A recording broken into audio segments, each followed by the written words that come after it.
Making a clay whistle, you need to start, we're going to make these kind of tiny, so I just want you to make some little pinch pots to put together. And I'm just pushing my thumb in and holding at the edges, make a little bitty pot, and I can make 2 of those and put them together. I'll show you that. There's other ways to do this though. What I'm doing right now is I'm kind of going around and mashing to my fingers and making sure that I have a uniform thickness. And I make another one of those. And I'm kind of folding and as I'm pushing, so I'm pulling these in and pushing those down. Otherwise I'll end up with a platter or a plate, and I don't want that. So let's see, those are about the same. Put some water along these edges. Because it's about the same wetness and I haven't handled it, it should stick pretty well. Just with water, I shouldn't have to score and slip.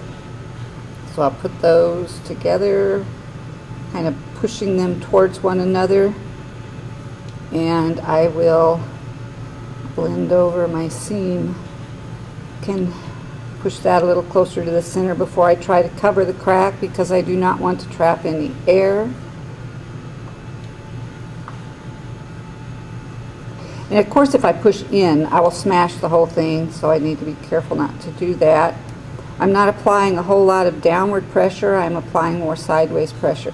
When you smooth things up, try to smooth it without water, because the water makes it bloat up and the surface will crack again later.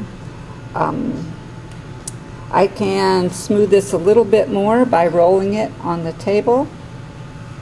Get my lumps and stuff pressed down. I have seen students roll it though until it is all compressed and has no air at all left in the center, and of course something like that won't whistle.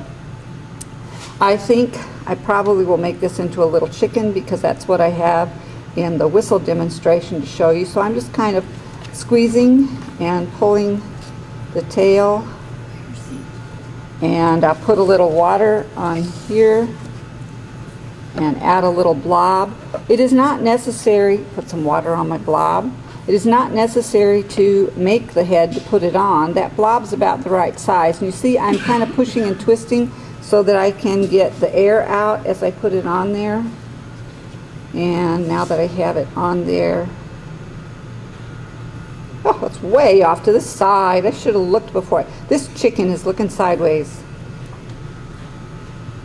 Lift that up a little bit more. So there's my chicken sitting. I'm pulling this. You can see it get longer as I squeeze and pull. Kind of pinching, but not like this. Kind of doing that.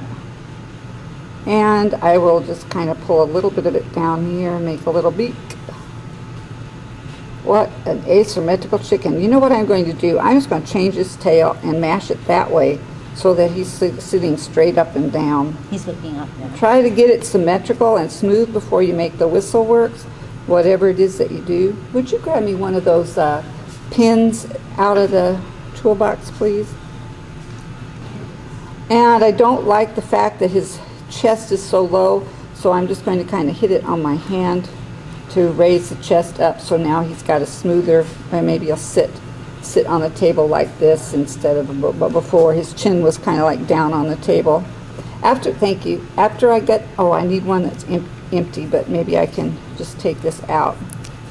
I don't know. No, I need one that's not got this stuff in it. I didn't make it clear which one I wanted either. Sorry about that. I think I'll make his head a little squishier. A little beak. Yeah.